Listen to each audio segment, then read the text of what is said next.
Harish, the best academy. Hi friends, welcome to Harish academy. ఈరోజు వార్తలు నిలిచిన జాతీయ అంతర్జాతీయ రాష్ట్రీయ అంశాల గురించి, వార్తలు నిలిచిన వ్యక్తులు, అవార్డులు, పుస్తకాలు, మరి క్రీడా సంబంధిత సమాచారం ఒక్కొక్క అంశాన్ని వివరంగా తెలుసుకుందాం. ఈరోజు మన ఫస్ట్ టాపిక్ వచ్చేసి వార్తలు నిలిచిన విన్యాసం. పోటీ పరీక్షలకు ప్రిపేర్ అవుతున్న ప్రతి ఒక్క అభ్యర్థి ఏ పోటీ పరీక్షన కానివ్వండి, ఏ స్థాయి పోటీ పరీక్షన కానివ్వండి, తప్పనిసరిగా చదవాల్సిన కొన్ని ముఖ్యమైన అంశాలు ఉంటాయి. అటువంటి తప్పనిసరిగా చదవాల్సిన అంశాలను ఎలా గుర్తించాలంటే తరచూ వార్తలు నిలుస్తున్న అంశాలను ఖచ్చితంగా చూడండి. అలా కొన్ని అంశాలను గనక పరిశీలిస్తే వార్తలు నిలుస్తున్న విన్యాసాలు, వార్తలు నిలుస్తున్న అగ్నిపర్వతాలు, వార్తలు నిలుస్తున్న ఐఐటీస్, వార్తలు నిలుస్తున్న ఇండిసెస్ లేదా సూచీలు, నివేదికలు, గణాంకాలు, వార్తలు నిలుస్తున్న జిఐ ట్యాగ్ సంబంధిత అంశాలు, వార్తలు నిలుస్తున్న యునెస్కో సంబంధిత అంశాలు, వార్తలు నిలుస్తున్న కొన్ని ముఖ్యమైన అవార్డ్స్, వీటిపైన ప్రత్యేక శ్రద్ధ చూపండి. ఈ టాపిక్స్ నుండి ఏ పోటీ పరీక్షల్లో అయినా, ఏ స్థాయి పోటీ పరీక్షల్లో అయినా రెగ్యులర్గా క్వశ్చన్స్ అడుగుతున్నారు. కాబట్టి ఈ టాపిక్ని అభ్యర్థులు ట్యాబులర్ ఫామ్ రూపంలో కానివ్వండి, మీకు నచ్చిన విధంగా గుర్తుంచుకునే ప్రయత్నం చేయండి. ఈరోజు అలాంటి అంశాల్లో ఒక అంశము విన్యాసం. వార్తలో నిలిచిన విన్యాసం ఇండియన్ ఆర్మీ లేదా భారత మిలిటరీ వారు నిర్వహించిన ఒక విన్యాసం వార్తల్లోకి వచ్చింది. ఈ విన్యాసం ఈస్టర్న్ లడఖ్ ప్రాంతంలో జరిగింది. ఈస్టర్న్ లడఖ్ ప్రాంతం అంటే చైనా సరిహద్దుకి సమీపంలో, చైనా ఇండో సైనో బార్డర్ ఉంటుంది కదా, చైనా సరిహద్దుకి సమీపంలో భారత సైన్యం వారు, ఇండియన్ మిలిటరీ వారు నిర్వహించిన విన్యాసం పేరు ఆగ్నేయాస్త్ర. పేరు గుర్తుంచుకోండి. ఇటీవల వార్తలు నిలిచిన ఆగ్నేయాస్త్ర 1 విన్యాసం ఎక్కడ జరిగింది అంటారు. ఇండియాలోనే జరిగింది. భారత సైన్యం నిర్వహించారు. ఎక్కడ నిర్వహించారంటే ఈస్టర్న్ లడఖ్ ప్రాంతంలో నిర్వహించడం జరిగింది. ఇది ఒకటి ఇంపార్టెంట్. మరి భారత సైన్యంలోని ఏ వింగ్ వారు లేదా ఆర్మీకి సంబంధించి డిఫరెంట్ వింగ్స్ ఉంటాయి. అందులో ఏ వింగ్ వారు ఈ విన్యాసాన్ని నిర్వహించారంటే the Indian army's northern command వారు ఈ విన్యాసాన్ని నిర్వహించడం జరిగింది. ఈ విన్యాసంలో భారత రక్షణ రంగానికి సంబంధించి కొన్ని ఆయుధాలను కానివ్వండి, ప్రత్యేకమైన మన ఆయుధ బలాన్ని చూపించడం జరిగింది. అవేంటంటే ఒకటి K9 ఆర్టిలరీ గన్స్, అధునాతనమైన weapons artillery guns, K9 artillery guns. దాంతోపాటు unmanned air vehicles. Unmanned air vehicles అంటే డ్రోన్స్, మానవరహిత విమానాలు, మరియు యాంటీ ట్యాంక్ మిసైల్స్, అంతే యుద్ధ ట్యాంకులను కూడా పేల్చివేసే సామర్థ్యం ఉన్న క్షిపణులను అక్కడ ప్రదర్శించడం జరిగింది. భారత ఆర్మీ వారు నిర్వహించడం జరిగింది. దాని పేరు ఏంటంటే ఆగ్నేయాస్త్ర. గుర్తుంచుకోండి, ఆగ్నేయాస్త్ర, ఈస్టర్న్ లడఖ్. ఈ పాయింట్ గుర్తుంచుకోండి. ఇలా వార్తలు నిలుస్తున్న విన్యాసాలు ముఖ్యంగా bilateral exercises, trilateral exercises, multilateral exercises, వీటిపైన ప్రత్యేక శ్రద్ధ చూపడం. అంటే భారత వివిధ దేశాలతో కలిసి నిర్వహిస్తున్న విన్యాసాలు ఏవైతే ఉంటాయో, త్రివిధ దళాలకు సంబంధించిన విన్యాసాలు, ఇండియన్ ఆర్మీకి సంబంధించి కానివ్వండి, ఎయిర్ ఫోర్స్కి సంబంధించి కానివ్వండి, నావల్ ఎక్సర్సైజెస్ కానివ్వండి, వాటిని ప్రత్యేకంగా చూడండి. ఇటీవల ఇండియన్ మిలిటరీ ఎక్సర్సైజెస్ సంబంధించి ఒక షార్ట్స్ వీడియోని కూడా నేను రిలీజ్ చేశాను. Praveen sir classes YouTube channel. So Praveen sir classes YouTube channel ఇప్పటివరకు సబ్స్క్రైబ్ చేసుకోకపోతే సబ్స్క్రైబ్ చేసుకోండి. అందులో మీకు రెగ్యులర్గా కొన్ని ఇంపార్టెంట్ వీడియోస్ని లైవ్ రూపంలో కానివ్వండి, రికార్డెడ్ రూపంలో కానివ్వండి, లేదా స్వల్పకాల వ్యవధి వీడియోస్ అంటే షార్ట్స్ ఉంటాయి కదా, యూట్యూబ్ షార్ట్స్, అందులో కూడా మీకు లాంచ్ చేయడం జరుగుతుంది. అందులో మీకు రీసెంట్గా ఒక షార్ట్ని రిలీజ్ చేశాను, షార్ట్ వీడియోని, ఇండియన్ మిలిటరీ ఎక్సర్సైజెస్ అని. అవి చూడండి. ఒక 25 ఎక్సర్సైజెస్ ఉంటాయి. వాటిని డైరెక్ట్గా 1 మినిట్లో అవన్నీ చూడండి. గుర్తుంచుకోండి. ఇప్పటివరకు ఈ ఛానల్ సబ్స్క్రైబ్ చేసుకోకపోతే ఈరోజే సబ్స్క్రైబ్ చేసుకోండి. మీకు రానున్న పోటీ పరీక్షను దృష్టిలో ఉంచుకొని, 2 రాష్ట్రాలకు సంబంధించిన పోటీ పరీక్షను దృష్టిలో ఉంచుకొని ఇంపార్టెంట్ అప్డేట్స్ని ఏదో విధంగా మీకు అందించే ప్రయత్నం చేస్తున్నాను. సో మీకు అప్డేట్స్ అనేవి రావడం జరుగుతుంది. సబ్స్క్రైబ్ చేసుకోండి. సో ఈరోజు వార్తలు ఇచ్చిన విన్యాసం ఎవరు నిర్వహించారు, ఏ ప్రాంతంలో నిర్వహించారు, దట్స్ ఎనఫ్. అండ్ నెక్స్ట్, ప్రస్తుతం భారత్ అధ్యక్షతన G20 పనిచేస్తుంది. G20 group of 20. G20కి సంబంధించి తరచూ ఏదో ఒక అంశాన్ని మనం చూస్తున్నాం వార్తల్లో.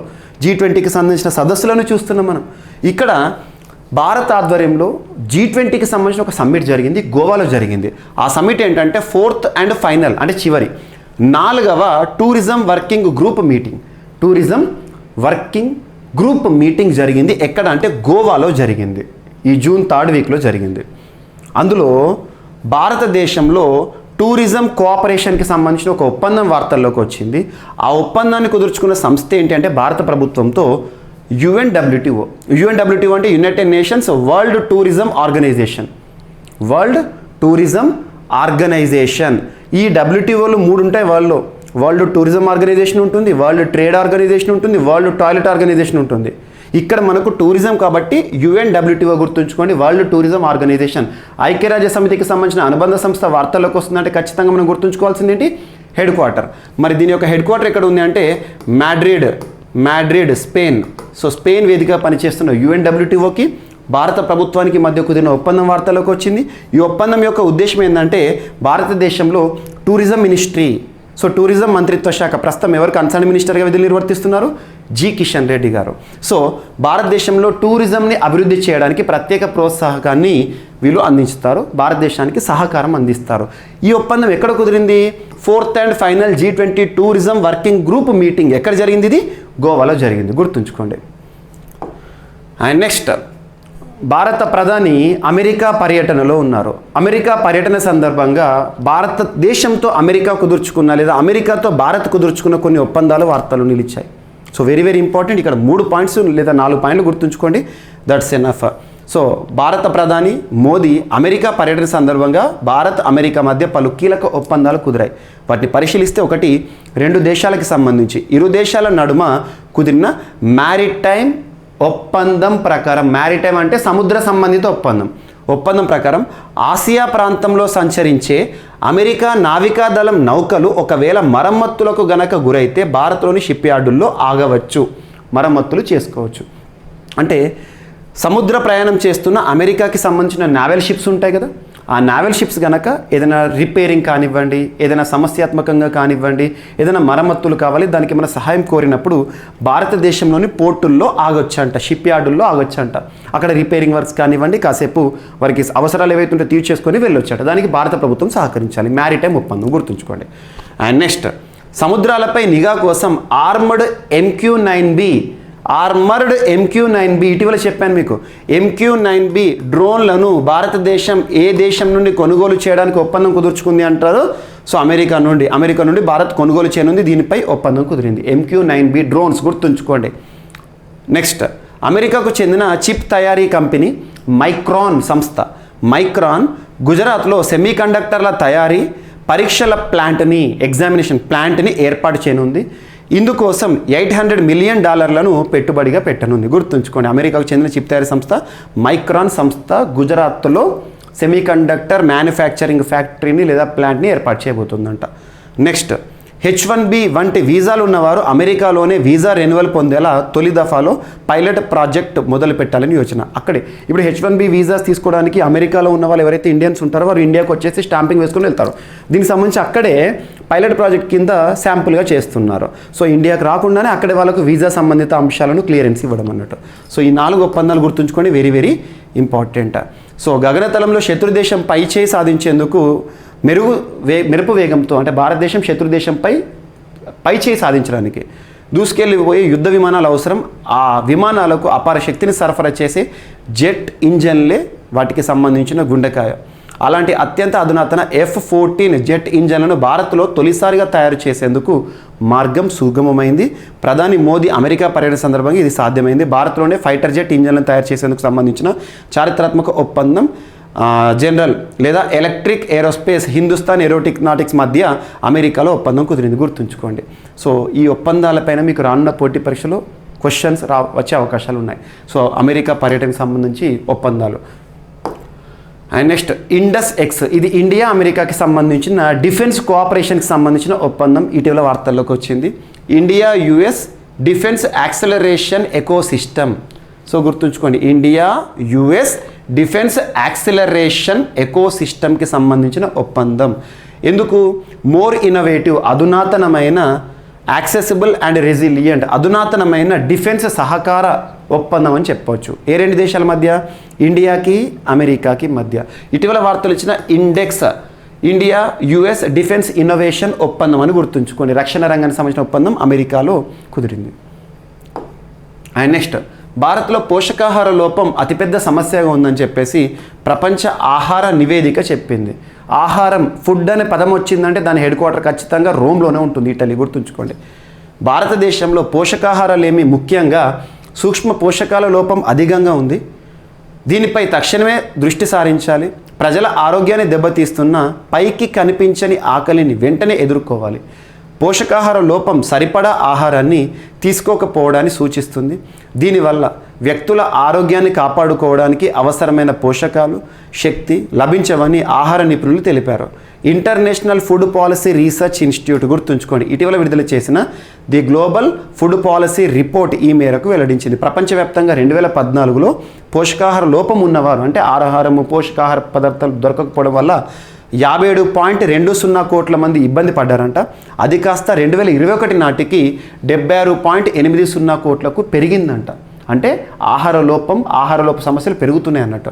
అంటే ఏకంగా 34.2% అధికంగా పెరిగిందన్నమాట. ఈ సమస్య ఆఫ్ఘనిస్తాన్లో 30% గాను, పాకిస్తాన్లో 17% గాను, భారత్లో 16% గాను, బంగ్లాదేశ్లో 12% గాను, నేపాల్లో 6% గాను, శ్రీలంకలో 4% గాను ఉందని నివేదిక వెల్లడించింది. పోషకాహార లోపం పైన ప్రపంచ ఆహార నివేదిక అనేది ఇటీవల వెలువడించడం జరిగింది. The global food policy report విడుదల చేసిన వారెవరు? International food policy research institute వారు విడుదల చేశారు. ఈ గణాంకాలను గుర్తుంచుకునే ప్రయత్నం చేయండి, లేదా ఎగ్జామినేషన్లో గుర్తుపట్టే ప్రయత్నం చేయండి. And next, extreme weather events అంటే కెలామిటీస్, డిజాస్టర్స్ ఉంటాయి కదా. అత్యంత తీవ్రమైన వాతావరణ సమస్యల కారణంగా ప్రపంచంలో ఎంతమంది వలస వెళ్తున్నారు, లేదా ప్రపంచంలో ఎంతమందిపై ప్రభావం పడుతుందని చిన్నపిల్లలకి సంబంధించిన అంశం. So extreme weather events led to 12 million displacements of children in 2022 estimates UNICEF, United Nations International Children's Emergency Fund, New York కేంద్రంగా పనిచేస్తుంది. అంతర్జాతీయ బాలల నిధి అంటాం మనం. సో ఈ సంస్థ ఏం చెప్తుంది? ఎక్స్ట్రీమ్ వెదర్ కండిషన్స్ అంటే వాతావరణపరమైన తీవ్ర ప్రభావం కారణంగా ప్రపంచంలో 12 మిలియన్ల చిన్నారులు డిస్ప్లేస్ అవుతున్నారు. అంటే స్థానభ్రంశం, ఒక ప్రాంతంలో ఒక ప్రాంతానికి వెళ్లాల్సి వస్తుందని యునిసెఫ్ వారు గణాంకాలను విడుదల చేశారు. ఏ సంవత్సరానికి సంబంధించి? 2022లో ఇంతమంది చిన్నారులపైన ప్రభావం పడిందంట. Some 25.8 million children were displaced by internal conflict. Internal conflict అంటే అంతర్గతంగా ఏర్పడుతున్న కొన్ని సమస్యల కారణంగా, వయలెన్స్, హింస కారణంగా కూడా ఇంతమంది పిల్లలు డిస్ప్లేస్ అవుతున్నారంట. గుర్తుంచుకోండి. And next, India to lose 6,500 millionaires in 2023, Dubai and Singapore top choice అని చెప్పేసి అంశం. సో ఇటీవల హెన్లీ సంస్థ వారు, హెన్లీ అండ్ పార్ట్నర్స్ అనే సంస్థ లండన్ కేంద్రంగా పనిచేస్తుంది. వీరు ఎవ్రీ టైం మనం వార్తల్లో ఎప్పుడు డిస్కస్ చేస్తాం వీరికి సంబంధించి అంటే హెన్లీ పాస్పోర్ట్ ఇండెక్స్ అని చెప్పేసి, పాస్పోర్ట్ ప్రపంచంలో అత్యంత శక్తివంతమైన పాస్పోర్ట్ జపాన్కి సంబంధించని, అలా భారతదేశానికి సంబంధించిన పాస్పోర్ట్ ర్యాంకింగ్ అని చెప్పేసి మనం డిస్కస్ చేస్తాం కదా, అప్పుడు వార్తలోకి వచ్చింది. హెన్లీ అండ్ పార్ట్నర్స్ అనే సంస్థ లండన్ కేంద్రంగా పనిచేస్తుంది. ఈ సంస్థ ఇటీవల ఒక నివేదికను విడుదల చేసింది. ఆ నివేదిక ఏంటంటే Henley private wealth migration report 2023, Henley private wealth migration report 2023. ఈ నివేదిక ప్రకారము ప్రపంచంలో అత్యధిక మంది మిలియనీర్స్, దాదాపు 13,000 మిలియనీర్స్, 13,000 అండ్ ఎబో మిలియనీర్స్ ఏ దేశం నుండి వెళ్ళిపోతున్నారంటే, ఏ దేశానికి సంబంధించిన వారంటే చైనాలో అత్యధిక మంది మిలియనీర్లు వేరే దేశాలకు వెళ్ళిపోతున్నారు. అలా ఆ జాబితాలో 2వ స్థానంలో భారతదేశం నిలిచింది. భారతదేశం నుండి 2023 సంవత్సరంలో ఆల్మోస్ట్ 6,500 మిలియనీర్స్. సో వీళ్ళు సంపన్నుల యొక్క వలసలు అన్నట్టు. మరి వెళ్తున్న వారిని అత్యధికంగా అట్రాక్ట్ చేస్తున్న ప్రాంతాలు ఏంటంటే UAE and Singapore. United Arab Emirates మరియు సింగపూర్లోకి అత్యధిక మంది సంపన్నులు వెళ్ళిపోతున్నారు వివిధ దేశాల నుండి. ద మోస్ట్ అట్రాక్టివ్ డెస్టినేషన్ ఏంటి, ప్రిఫర్డ్ డెస్టినేషన్ ఏంటంటే యుఏఈ, సింగపూర్ అంట. భారతదేశం 2వ స్థానంలో ఉంది. అత్యధిక మంది సంపన్నులు వలసకి సంబంధించి చైనా మొదటి స్థానంలో ఉంది. అత్యధిక మంది సంపన్నులను విడిచిపోతున్న లేదా కోల్పోతున్న దేశాల జాబితాలో. గుర్తుంచుకోండి. దీని గురించి మనం లాస్ట్ వీక్ డిస్కస్ చేసాం, మరొకసారి వార్తల్లోకి వచ్చింది. అండ్ నెక్స్ట్, వలసలతోనే అమెరికా జనాభా పెరుగుతుందంట. డిస్ప్లేస్మెంట్, మైగ్రేషన్ కారణంగానే అమెరికాలో జనాభా పెరుగుతుందని చెప్పేసి గణాంకాల వార్తలకు వచ్చినాయి. వలసలు లేకపోతే అమెరికాలో గత ఏడాది జనాభా తగ్గిపోయి ఉండేదని అమెరికా జనగణన సంస్థ, అమెరికా సెన్సస్ వారు గత గురువారం విడుదల చేసిన గణాంకాలను చెబుతున్నాయి. వలసల వల్లే అమెరికాలో శ్వేత జాతీయులు, ఆసియన్ల సంఖ్య పెరిగింది. 2022 మధ్య నాటికి అమెరికా జనాభా 33.32 కోట్లకు చేరుకుంది. 2021తో పోలిస్తే 0.4% ఎక్కువ. ఇతర దేశాల నుంచి శ్వేత జాతీయులు అమెరికాకు వలస వచ్చి ఉండకపోతే వారి జనాభా 85,000 వరకు తగ్గిపోయి ఉండేదంట. వలసల వల్ల వారి జనాభా 3,88,000కు పెరిగింది. హిస్పానిక్ జాతి వారిని కలపకపోతే తెల్లవారి జనాభా 6,68,000 తగ్గిపోయేదంట. ఏం లేదు, అమెరికాకి సంబంధించి జనాభా పెరగడంలో వలసలే కీలక పాత్ర పోషిస్తున్నాయట. ఎక్కువ మంది వలసదారుల వల్లనే ఈ జనాభా ఎక్కువగా కనబడుతుందని చెప్పేసి అమెరికాకి సంబంధించిన జనగణన చేసే సంస్థ వెల్లడించిన నివేదిక. అండ్ ఆసియా టాప్ 50 యూనివర్సిటీలో బెంగళూరులోని IISc స్థానం పొందింది, Indian institute of sciences Bengaluru. Times higher education, టై అని చెప్తాం మనం, times higher education, THA, times higher education అనే సంస్థ ఆసియా యూనివర్సిటీ ర్యాంకింగ్స్ 2023 విడుదల చేసింది. ఆసియా ఖండంలోని యూనివర్సిటీకి సంబంధించి ర్యాంకింగ్స్ ఇస్తుంది టై సంస్థ, టైమ్స్ హయ్యర్ ఎడ్యుకేషన్ సంస్థ. అందులో బెంగళూరు చెందిన ఇండియన్ ఇన్స్టిట్యూట్ ఆఫ్ సైన్సెస్ 48వ స్థానంలో చోటు పొందింది. భారతదేశం నుండి ఏ ఒక్క సంస్థ కూడా టాప్ 50లో చోటు పొందలేదు, కేవలం IIScని మినహాయిస్తే. ఇదే భారత్ తరపున అత్యుత్తమ ర్యాంకు తర్వాతి స్థానాల్లో JSS academy of higher education and research and Mysore 68. అది JSS ఎక్కడ ఉంది అంటే మైసూర్లో ఉంది. నెక్స్ట్ హిమాచల్ ప్రదేశ్లోని Shoolini university of biotechnology and management 77, Mahatma Gandhi university Kerala 95, Indian institute of information technology Hyderabad 106, Alagappa university Tamil Nadu 111 ఇలా చోటు పొందాయి. జస్ట్ టాప్ 50లో చోటు సంపాదించుకుంది ఏది అంటారు, IISc బెంగళూరు. అండ్ నెక్స్ట్ నౌకాదళ జలాంతర్గాములకు చోదక వ్యవస్థను అందించడంలో డిఫెన్స్ రీసెర్చ్ డెవలప్మెంట్ ఆర్గనైజేషన్ భారతదేశంలో రక్షణ రంగంలో చేస్తున్న అత్యున్నత సంస్థ. వారు L&T లార్సెన్ అండ్ టోర్బో సంస్థతో కుదుర్చుకున్న ఒప్పందం వార్తల్లోకి వచ్చింది. భారతీయ నౌకాదళంలోని కల్వరీ క్లాస్ జలాంతర్గం అంటే ఏంటి, సబ్మెరైన్, వాటర్ పైన ప్రయాణిస్తుంది, వాటర్ లోపల జల అంతర్గామి. మనం గాజీ మూవీలో చూస్తాం కదా, జలాంతర్గాములకు 2 ఎయిర్ స్వతంత్ర చోదక ప్రొపల్షన్ సిస్టమ్ మాడ్యూళ్లను అందించేందుకు రక్షణ పరిశోధన అభివృద్ధి సంస్థ ఏ సంస్థతో ఒప్పందం కుదుర్చుకుంది అంటే లార్సెన్ అండ్ టోబ్రో సంస్థతో ఒప్పందం కుదుర్చుకుంది. DRDOకి చెందిన నావెల్ మెటీరియల్స్ రీసెర్చ్ ల్యాబొరేటరీ L&Tతో కలిసి దేశీయంగా ఈ మాడ్యూళ్లను రూపొందిస్తుందంట. గుర్తుంచుకోండి, రక్షణ రంగానికి సంబంధించి నౌకాదళంలో పనిచేసే జలాంతర్గాములకు చోదక వ్యవస్థను అందించే అధునాతనమైన పరిజ్ఞానం. అండ్ నెక్స్ట్, సో నిన్నటి నుండి ఆంధ్రప్రదేశ్ రాష్ట్రంలో ప్రారంభమైన జగనన్న సురక్ష నెల రోజుల పాటు వార్తల్లో వస్తుంది మనకి. జగనన్న సురక్ష ఆంధ్రప్రదేశ్ రాష్ట్రానికి సంబంధించి జగనన్న సురక్ష కార్యక్రమాన్ని ఆంధ్రప్రదేశ్ రాష్ట్ర ముఖ్యమంత్రి జగన్మోహన్ రెడ్డి గారు గత శుక్రవారం తాడేపల్లి క్యాంపు కార్యాలయంలో వర్చువల్ విధానంలో లాంఛనంగా ప్రారంభించారు. రాష్ట్ర వ్యాప్తంగా 15,004 గ్రామ వార్డు సచివాలయాల పరిధిలో నెల రోజుల పాటు దీన్ని నిర్వహించనున్నారు. వాలంటీర్లు, సచివాలయ సిబ్బంది, ప్రజాప్రతినిధులతో కూడిన బృందం మొత్తం 1.6 crore ఇళ్లను సందర్శిస్తుంది. అర్హులై ఉండి ఎక్కడైనా లబ్ధి అందని వారుంటే గుర్తించి సమస్య పరిష్కారానికి కావలసిన పత్రాలను సేకరిస్తారు.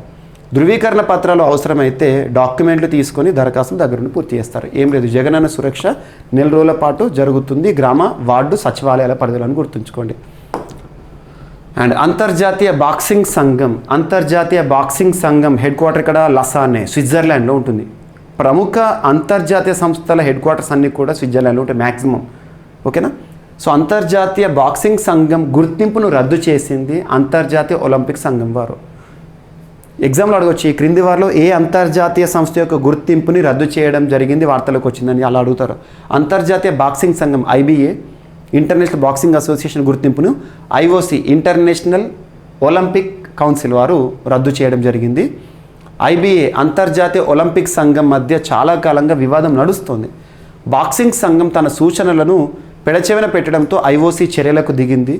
అయితే 2024 ప్యారిస్ క్రీడల్లో ఒలింపిక్ క్రీడగా బాక్సింగ్ హోదా కొనసాగుతుంది. IBA గుర్తింపు రద్దు ఊహించిందే. గుర్తింపును రద్దు చేయాలని 2 వారాల కిందటే IOC ఎగ్జిక్యూటివ్ బోర్డు సూచించింది. ఏం లేదు, ఇది ఈ అంతర్జాతీయ బాక్సింగ్ క్రీడను నియంత్రించే సంస్థను రద్దు చేస్తూ అంతర్జాతీయ ఒలింపిక్ మండలి వారు తీసుకున్న నిర్ణయం అని గుర్తుంచుకోండి. అండ్ నెక్స్ట్, వార్తలు నిలిచిన వ్యక్తిని కనుక పరిశీలిస్తే ఈరోజు ఒక నూతన ప్రధాని వార్తలోకి వచ్చారు. రొమేనియా దేశానికి నూతన ప్రధానిగా పదవీ బాధ్యతలు తీసుకోబోతున్న వ్యక్తిగా వార్తలు ఇచ్చిన వారు ఎవరంటే మార్సెల్ సియోల్యూ.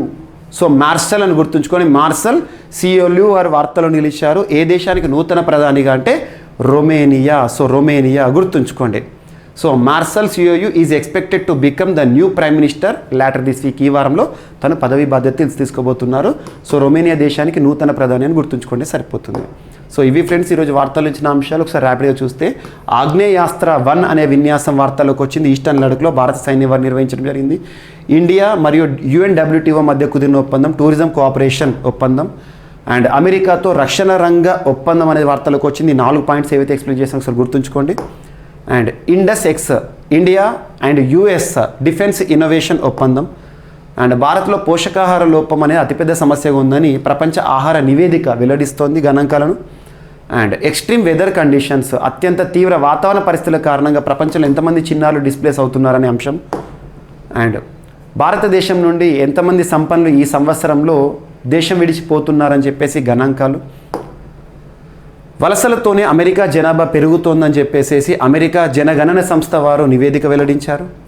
ఆసియా టాప్ 50 యూనివర్సిటీల్లో ఐఐఎస్సి బెంగళూరు వారు టాప్లో నిలిచారు. టాప్లో అంటే ఇండియా నుండి టాప్లో, టాప్ 50లో భారతదేశం నుండి చోటు పొందిన ఏకైక యూనివర్సిటీ. అండ్ నౌకాదళ జలాంతర్గాములకు చోదక వ్యవస్థను అందించడంలో డిఆర్డిఓ మరియు ఎల్ఎన్టీ సంస్థ మధ్య కుదిరిన ఒప్పందం. నెల రోజుల పాటు ఆంధ్రప్రదేశ్ రాష్ట్రంలో జగనన్న సురక్ష ప్రోగ్రాం అమలు. అండ్ అంతర్జాతీయ బాక్సింగ్ సంఘం గుర్తింపును రద్దు చేస్తూ వార్తలు ఇచ్చింది అంతర్జాతీయ ఒలింపిక్ సంఘం వారు తీసుకున్న నిర్ణయం. అండ్ రొమేనియాకు నూతన ప్రధానిగా మార్సెల్ సియోలు గారు వార్తలు నిలిచారు. సో ఇవి ఫ్రెండ్స్ ఈరోజు వార్తలు నిలిచిన అంశాలు. మిస్లేనియస్ అంశాలు ఏమైనా మిగిలిపోతే మాత్రం రేపటి క్లాస్లో జోడించి మరీ ఒకసారి నేర్చుకుందాం. రేపు కలుద్దాం. Thank you.